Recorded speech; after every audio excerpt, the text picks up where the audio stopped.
지난 35년 동안 성남 시민들이 줄기차게 목마르게 요청해온 성남 공군기지 주변 135m의 고도 제한 완화 요구는 묵살하면서 최고 555m 높이의 제2롯데월드 신축을 허가하는 결정을 발표했습니다.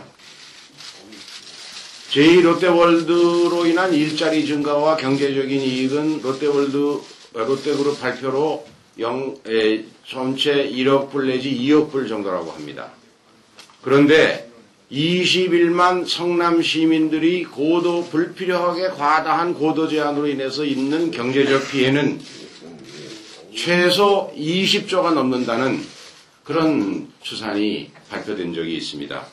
한마디로 재벌 친구에게는 특혜를 주면서 50만 성남 시민들이 가슴에는 대못질을 하는 엉터리 행정의 표본이라고 아니할 수가 없습니다.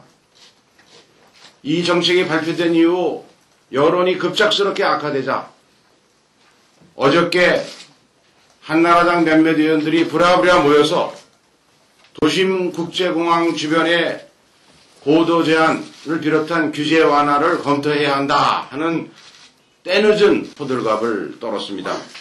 왜 때늦었냐 하면 이미 17대 국회에서 당시 우리 당 김태년 국회의원, 현재는 성남 수정구 우리 당의 지역위원장입니다.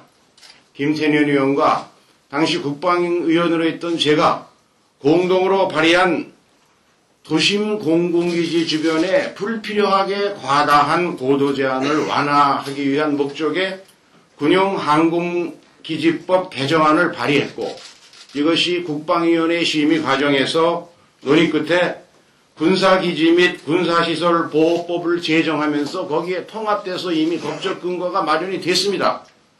정부 여당에 요구합니다. 이미 이런 목적으로 마련된 법적 근거를 이용해서 한나라당과 정부는 성남 비행장 주변은 물론이고 전국 도심 주변에 엄청나게 폭증하는 소음 피해와 고도 제한에 대한 민원을 근본적으로 해소하는 정책을 시행해 줄 것을 강력하게 요구합니다. 아울러서 제2롯데월드 결정은 근본적인 대책은 외면한 채 아주 미봉책으로 결정된 잘못된 행정의 표본이라고 생각합니다.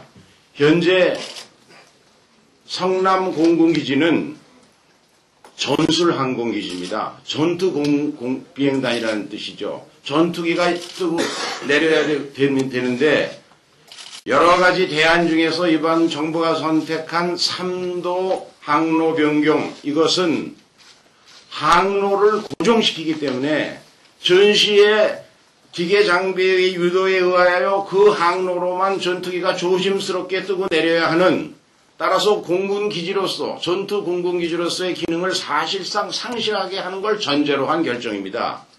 그렇다면 무엇하러, 그런 결정이 옳다면 무엇하러 성남 공군기지를 거기다가 그대로 둬야 됩니까?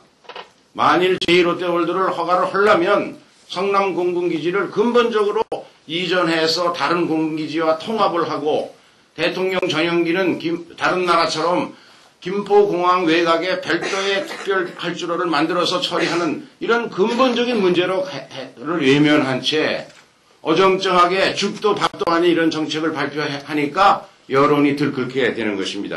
이와 관련하여 본 의원은 우리나라의 대도시 도심에 소재한 공군기지는 이미 심각한 문제를 안고 있다. 선진국은 전부 20년, 30년 전에 도심 중심지에 있는 공군기지 다 이전을 완료했습니다. 왜냐하면 군사기술의 발달로 항공기의 항속이 엄청나게 빨라지고 비행기가 커져서 소음과 고도 제한 피해가 엄청나기 때문에 이미 다 공군기지로서의 효용성이 크게 떨어집니다.